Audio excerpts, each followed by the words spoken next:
Hi, everyone. I have seen some familiar faces. I have been working in the forest and wood sector with Canada and Mexico for over 10 years.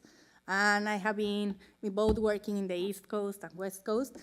And I always ask, first I want to know with whom I'm talking. Who has been to Mexico before? Please raise your hand. Who has been to Mexico City, Guadalajara, Monterrey, or Tijuana? Okay. Who is currently doing business in Mexico? Okay.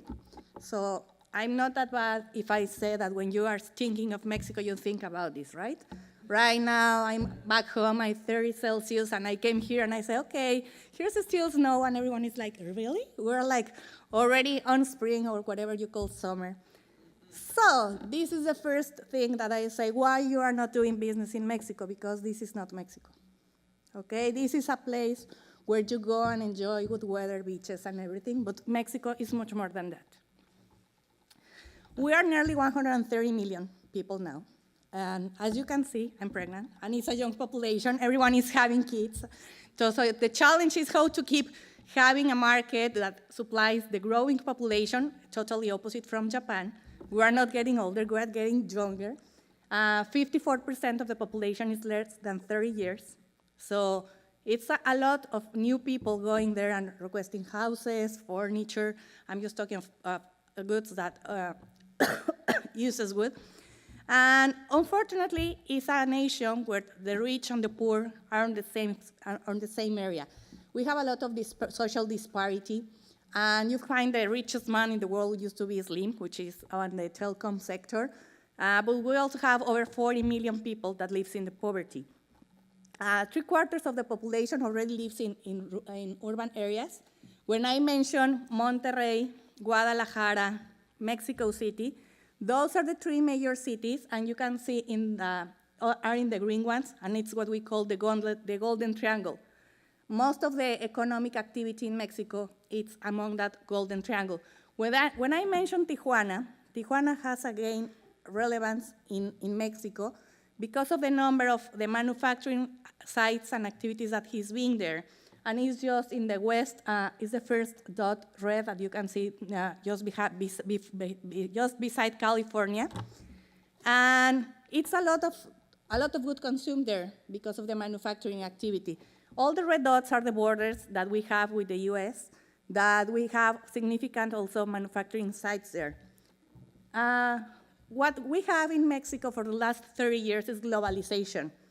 Mexico has a large domestic market, obviously with the amount of population that we have, and also it's a solid distribution for Central America and South America.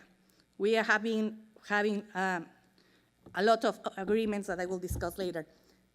Many people have asked me, how is Mexico? We only heard about insecurity here in Canada. I say, well, first of all, we have a new government. I don't know if you have heard that since 1st of December, we have Andrés Manuel López Obrador is our new president. He is left-wing. He has an overwhelming victory with over 60% of the total votes with him. He has been only in the power for somehow 100 days. It's too early to know which is the impact that he will have in the economy and society in Mexico. If you ask me if I like his 100 days, it's too early to know. He hasn't put in place any programs. He hasn't said what is going to be any major activities. He said his main driving factor will be to tackle corruption, because he blames that corruption is the one for this disparity that I explained before.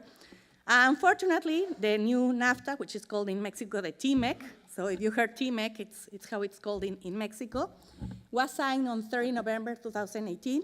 It's still not in place, as you know, it's going to be ratified by the Congresses of the countries, but still we say that if we stick with the TMEC, in the case of forest products, since 1994 that we signed the NAFTA, all the products that goes from Canada or the US to Mexico in terms of good and good products at 0 tariff. So it won't be affected. We don't expect that we have any more duties or taxes in the wood products in the near future. And why? Because Mexico has a market policy to have free trade agreements.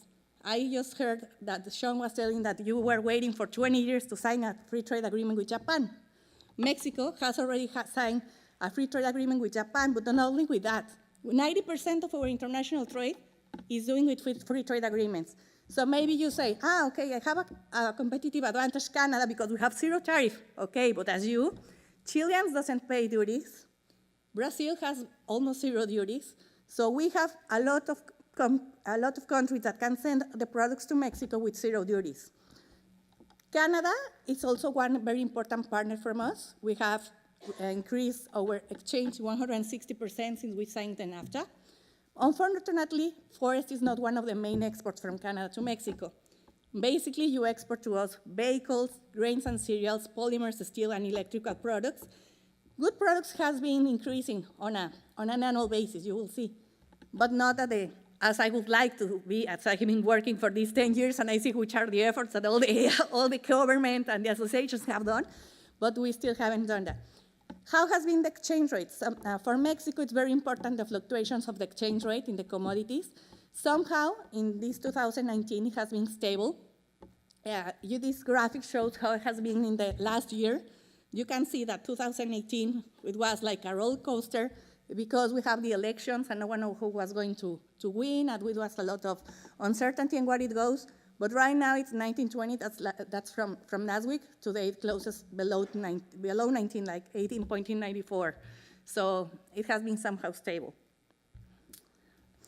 What about the Mexican wood market? Well, for you to know, Mexico market depends on imports. 70% of all the wood that we use, it doesn't matter if it's OSB, plywood, or solid wood, or wood products, it's imported. The thing is that we have a consumption of 21 million cubic meters, and we only produce nearly 7 million. So you can see that there's room for imports. Unfortunately, as you say, you don't cut trees, you harvest trees. In Mexico, we don't have a policy, like a sustainable policy for forest, so we still have a lot of illegal cutting, with the sawmills are outdated equipment, so that we haven't, despite we have a lot of forest, we don't have a lot of production of wood. We don't have like classification or standards or rules for grading. We say pine is pine, we have certain rules, but we haven't been as professionalized the industry as before. And domestic lumber is used mostly, I don't know if you remember, like on the haciendas or this rustic furniture, like rustic appearance, that's how it's used, our domestic lumber. And right now there are only one exception. We have done significant investments in MDF plants. There are 3 main companies that are doing huge investments in the last 2 years. And it's expected that to be one net importer of MDF products. Now we are going to be an exporter because we tripled our capacity, and we are going to export these products mainly to the US. Importers in Mexico that I have discussed with them before I came and during the year, because we're doing some continuous report to QWeb that you may receive a bulletin monthly about the Mexican market, say that the wood market in Mexico has been growing at a steady pace, especially from South America. When I started doing this, the main competitor in Mexico was Chile. If you go and ask everyone, where are you going, or you visit any lumber yard or any importer, you will see that 80% of the product being there, especially in softwood, was Chilean. Now, from 5 years ago, Chileans has been beaten off of the market from the Brazilians. 5 years ago, there was no one lumber from Brazil, and today they have over 30% of the market. So people asking me to do this presentation and say, can you give us a success story? I say, okay, maybe not a Canadian one, but I can explain you how Brazilians just took 30% of the market share in 5 years. And the reason is they decided that they have similar products to Chile, they need to expand overseas, and they say, okay, we know we have the product that the Mexican market demands, why don't we go for it? One of the things that of Canadian lumber is that Mexicans have mentioned that they have increased the purchases from Canadian lumber, but there's one thing that for me is surprising, and statistics doesn't lie. A lot of Canadian lumber is not being sold by Canadian companies. And I say, how come? Well, you sell Canadian lumber to US customers. Then US customers have lumber yards or near the border states, let's say Texas, California, basically. And from them, they are brokers, So they say, okay, I have this. Do you want me to sell it to you? Mexicans don't care if it's US or Canadian lumber. If the price is good, the conditions are good, so they just try and ship it out to Mexico. According to official statistics in Mexico, I'm not talking about Canadian, because they say, which is the country that sells the lumber, more than 60% of Canadian softwoods are currently being invoiced by a US company. That's something that for me is stunning. I say, how come it can be a middleman selling Canadian products into the Mexican country and not selling directly? I did some research about what's happening with Brazil, and I said, okay, I want to know how much lumber is Brazil selling directly now. Brazil is selling 70% directly, and only 30% by brokers internationally. So they have managed to keep the business by themselves, that it's something that is not happening with the Canadians.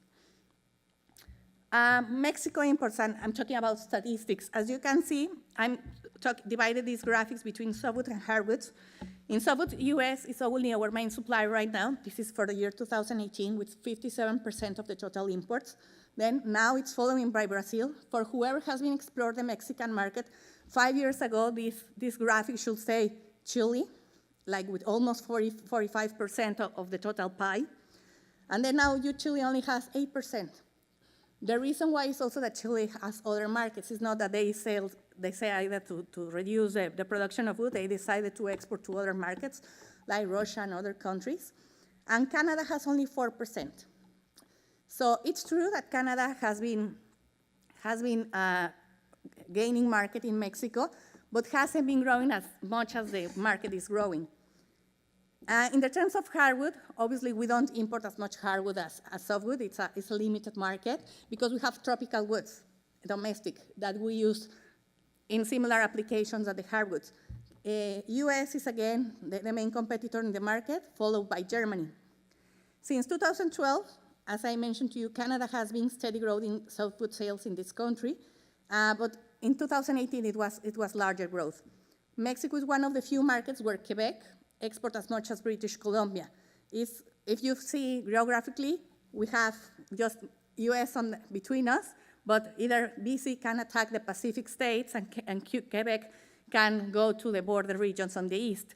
And we have in Mexico developed areas in those areas.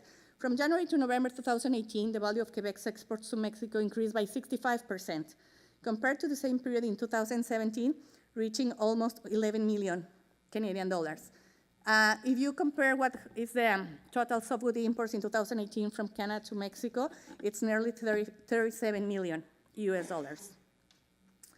What are the distribution channels? There have been some differences between other countries because in Mexico, the key factor to find a way how to get your lumber there is the importer or distributor.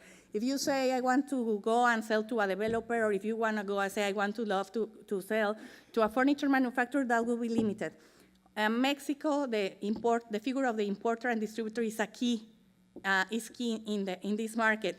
There are nearly 500 to 600 importers registered basically in Mexico City, Guadalajara, Monterrey, and Tijuana, which are the 4 cities that I mentioned you in the beginning.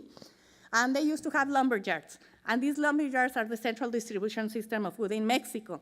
So if I'm a carpenter or if I'm a furniture manufacturer, I will go to the importer and I will ask for credit and I will ask for certain bundles.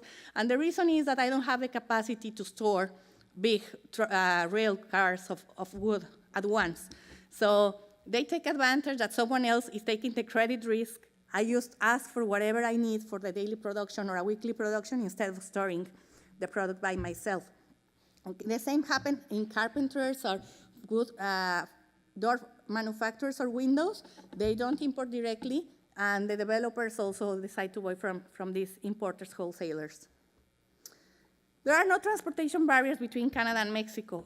Both CP Rail and CN Rail offers direct links to and have many representatives both in Mexico City and Monterrey. There has been proved that because of the transport of cost, Canadian companies have been more competitive in the border regions in the north, reason why the impact of the freight rate is less. So basically, Tijuana, Sonora, Ciudad Juárez, Reynosa, and Monterrey is where 90% of the total Canadian good goes. Of these, 62% is transport by rail, 25% by truck, only 13% by sea, and this is basically on the Pacific trying to reach the markets of Guadalajara and Mexico City. However, the companies that are selling Canadian lumber as a transshipment, because they're so proximal to the border, they just use trucks to do the border crossing and send directly to Tijuana or to Ciudad Juárez. What I have discovered is that sometimes you are not acquainted with logistics and ports in Mexico. So I always suggest that you hire a freight forwarder or a logistics company that has been acquainted with the Mexican market and that knows how all the procedures are that will expedite how you import into Mexico. People is asking me, where does the good go into Mexico? Well, we don't have good framing, wood construction, like we have been listening today in the morning, and now with Japan, it's totally different. Construction is basically lumber and plywood for concrete forming, what we call simbra. So we are still on cement and bricks. The material handling industry, we are an exporter of manufacturing goods, basically to the US and Europe. So we need pallets and crates to transport these products. So it's 1/3 of the total wood consumption in Mexico is for pallets. And the furniture and interior decoration uses both softwood and hardwoods. And the export market, we have manufacturing sites for kitchen, doors, applications, and furniture that goes mostly to the US. Going further in the pallets and packaging sector, the sector has gained relevance. As I told you, Mexico uses or demands 200 million pallets per year. So just imagine how much wood we need for these 200 million pallets. We have obviously number 2 grade boards, or that we buy 2x4s, or number 3. Sometimes we do some resaw down in Mexico. And the only requirement that you say, it's like for pallet manufacturers to have no weighing. Sometimes you say, okay, let's send it, but we have no weighing without notes on the edges. And most of the Mexicans will require full size. The reason is that we want to resaw it. There's no association where you can go and say, okay, I want to know who are the pallet manufacturers, or I want to promote my products. You need to do it one by one, the efforts to promote in this market. In the construction sector, as I mentioned to you, is basically concrete forming. Unfortunately, construction is not ramping now. Like everyone has been cautious because of this change of government. Common sizes for concrete forming are 90 by 90 or 100 by 100 in 8 and 10 foot sizes. Some of them uses 4x4s as what they call polines. So if someone asks you, can you send me polines? Don't be surprised. It's a very common word in Mexico.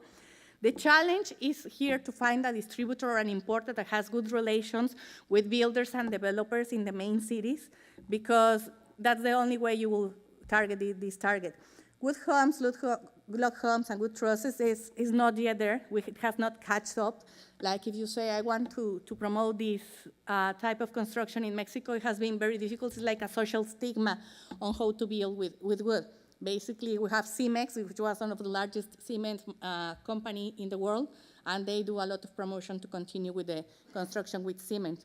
In the terms of furniture sector, as I said, we have a young population, so it's been growing. We are demanding furniture. The thing is that we import a lot of furniture also.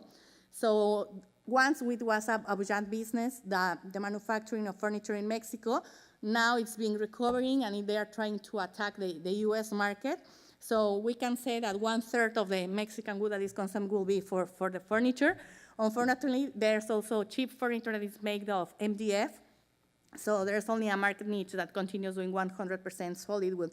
And for manufacturing companies that are in the border region, which are the maquiladoras that are really like the professional big-scale furniture manufacturers that they export mainly to the US, some of them have mentioned that the suppliers' decisions are made in the US headquarters. So if you have a client in the US that is making furniture and they have a manufacturing site in Mexico, please offer them that you can supply them in the other side of the border.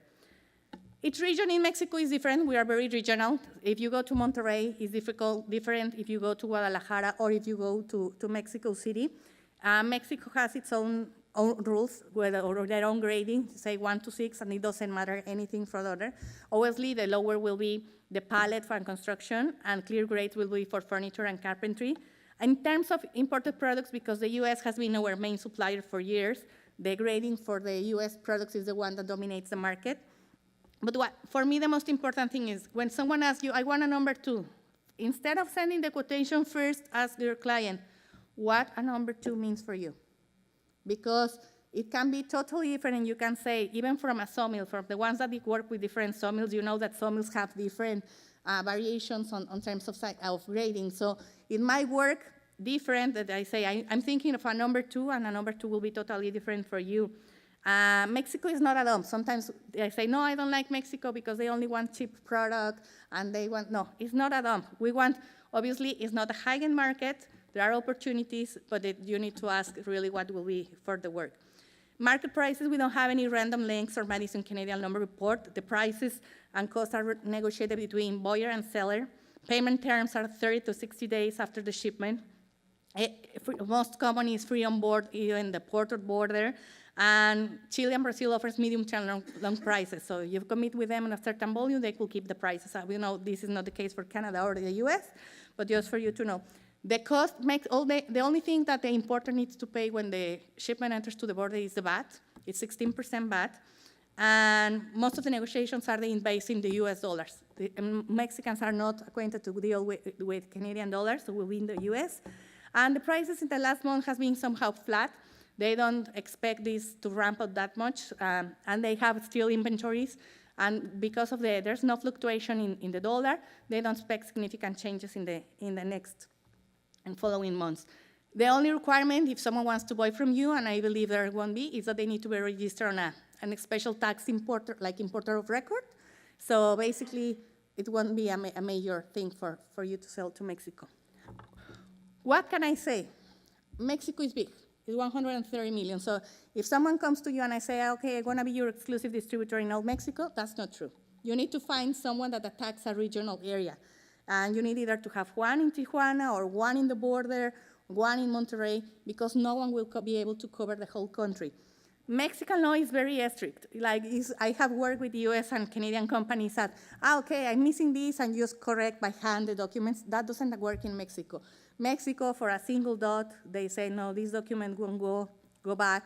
So please, in advance, all the documents to all the importers, so you don't have any demurrages at the port or at the border.